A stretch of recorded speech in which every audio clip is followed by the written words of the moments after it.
Walk in it, walk in it. Don't miss that. Pat? You know, we have in our universe 1 billion trillion stars the size of our sun. And this little planet we're on is an absolutely tiny fly speck.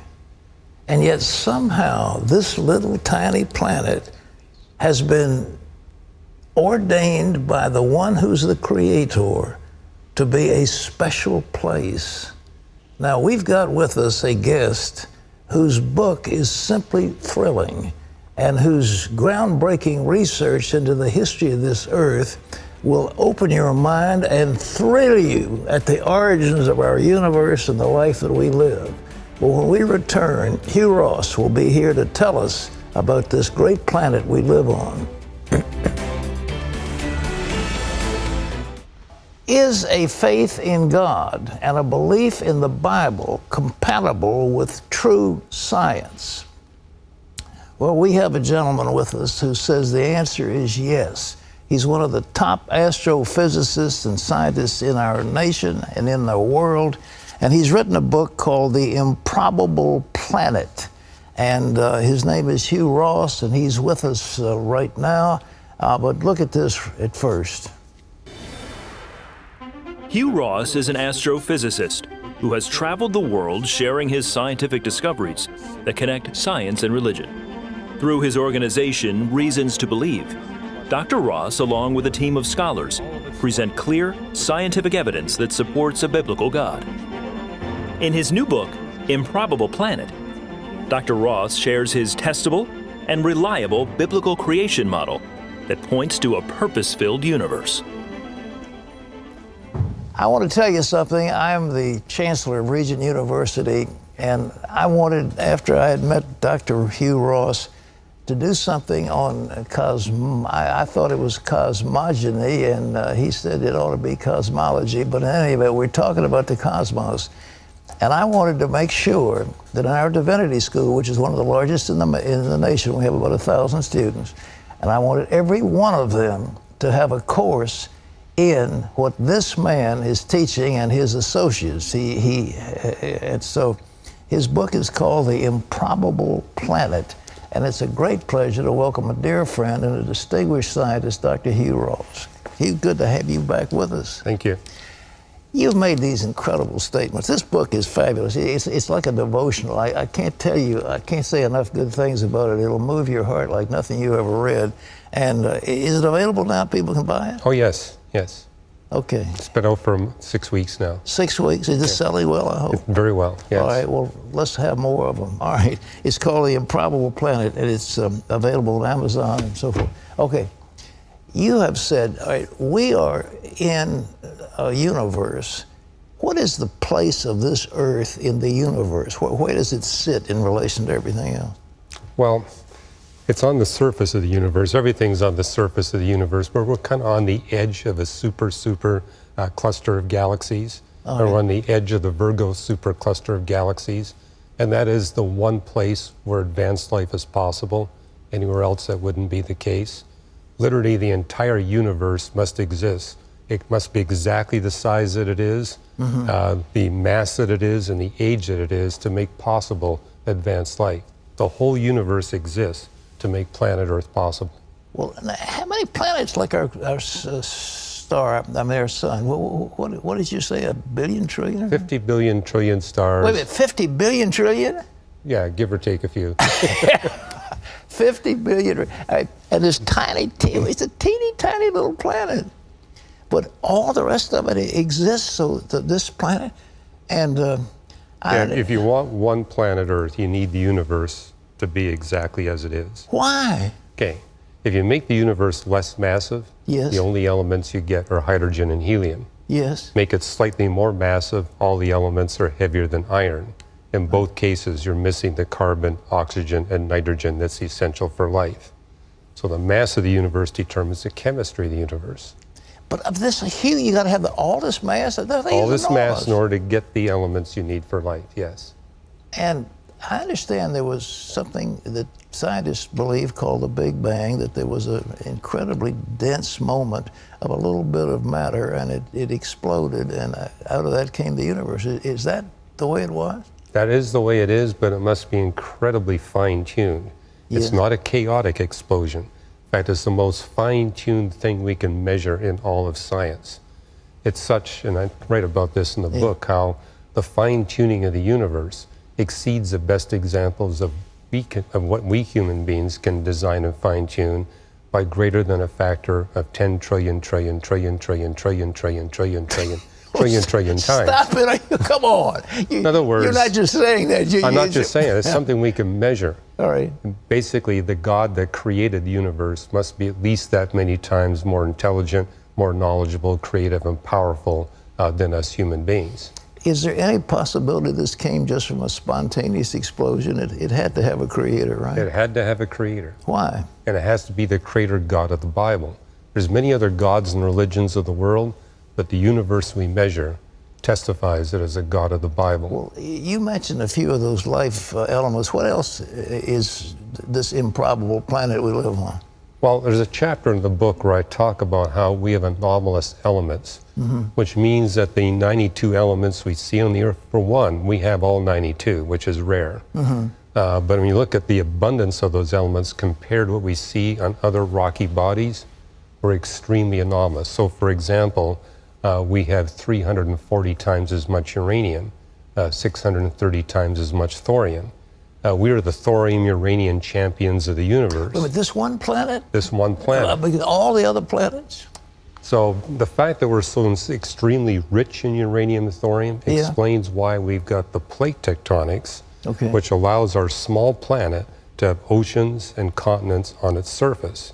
And that allows nutrients to be recycled so advanced life is possible. Without that, at best you could have bacteria and only be able to exist for a short period of time. Well, you know, the unbelievers just are yearning to find life someplace else.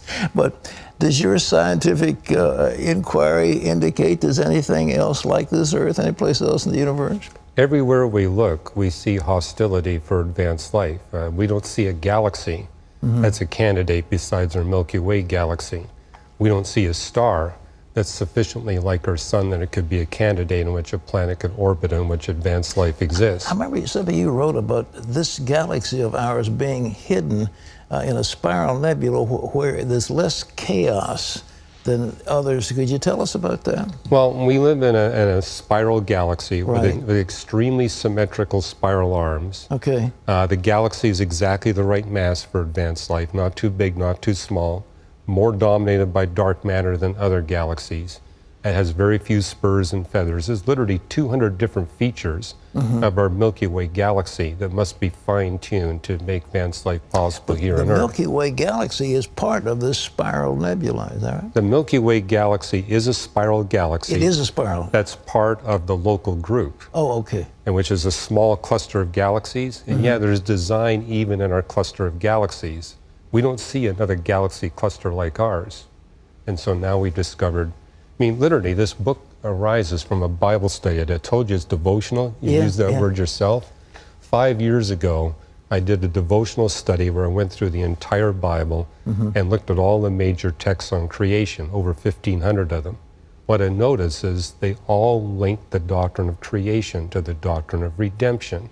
And I also found passages that say that God begins his works of redemption before he creates anything, which implies that everything that God creates is for the purpose of redeeming billions of human beings. Then I did a 3-year search of the scientific literature to see if that's really the case. And this book basically tells a story of how every event in the history of the universe, Earth and Earth's life, and every component of the universe, Earth and Earth's life, plays a critical role in making possible the redemption of billions of human beings in just thousands of years.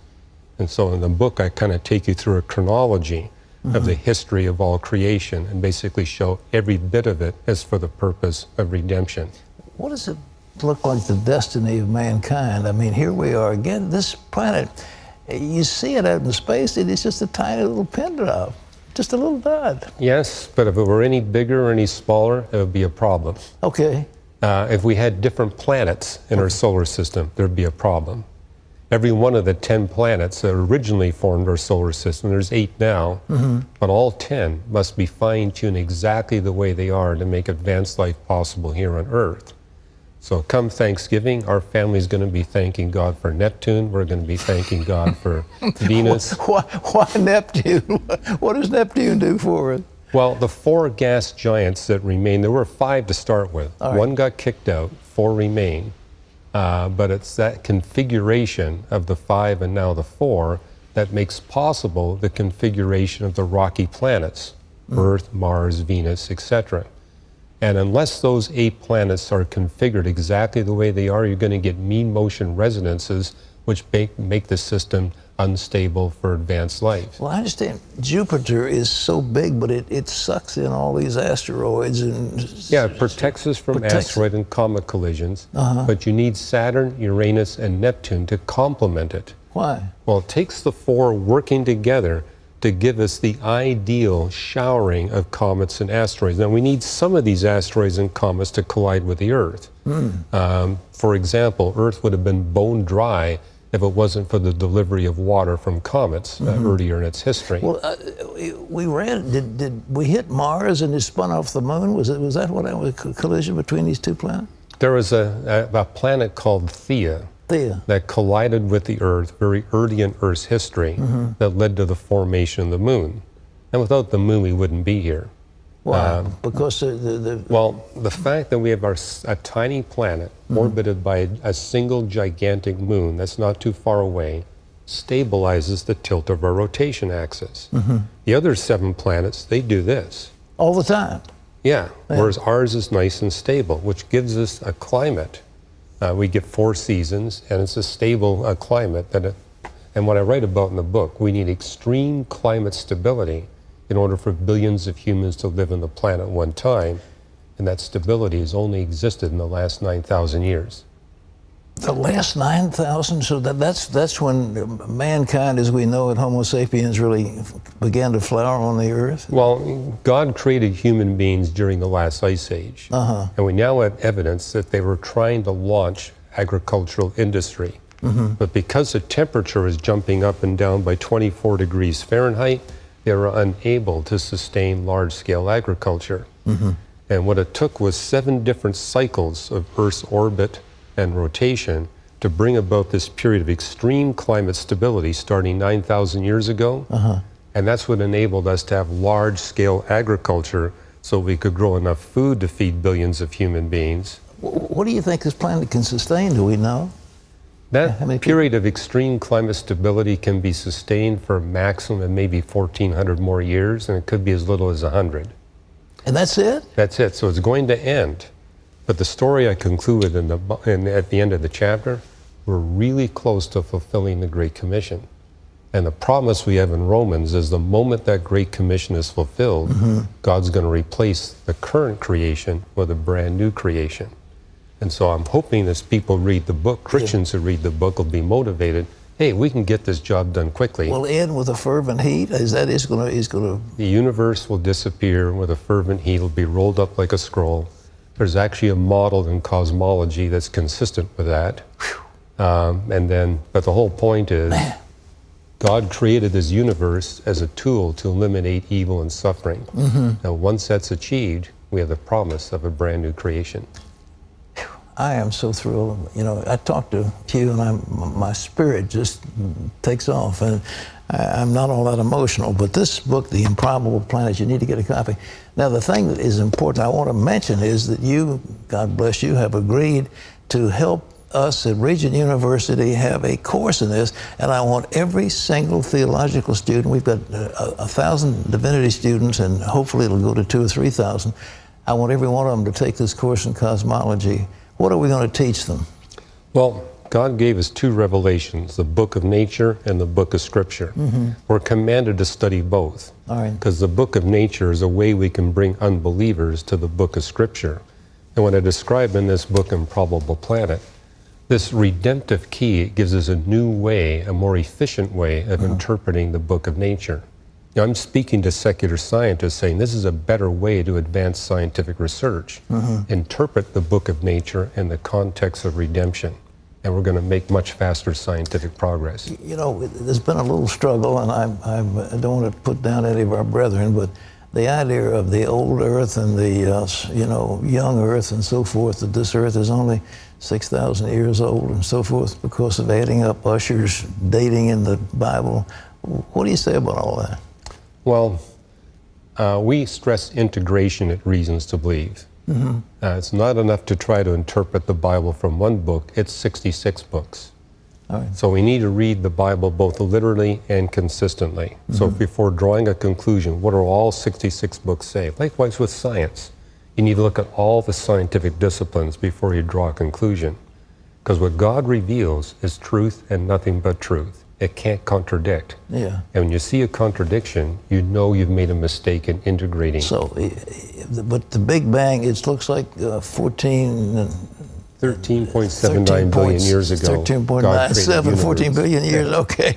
And there's not 6,000 years, but that's what all the geology... Well, humanity is recent, but the Earth and the universe have been here for a long time. This book tells a story of how God used the whole age of the Earth, the age of the universe, to open up this tiny window in which billions of us can be redeemed, not in millions of years, but only thousands of years. The Great Commission. What a wonderful... Listen, the improbable planets you needed. Dr. Hugh Ross is here, and let me tell you, Regent University is so blessed that they can have a man of his caliber to assist in teaching young people, young ministers, the truth of what's going on in our world. That's all the time we've got, but Hugh, God bless you, man.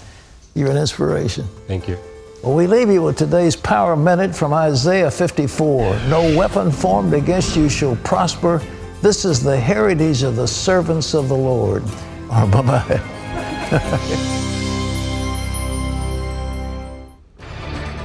When you need to talk to someone who cares, the 700 Club has telephone prayer counselors standing by to answer your call. So call or write their offices in your country today.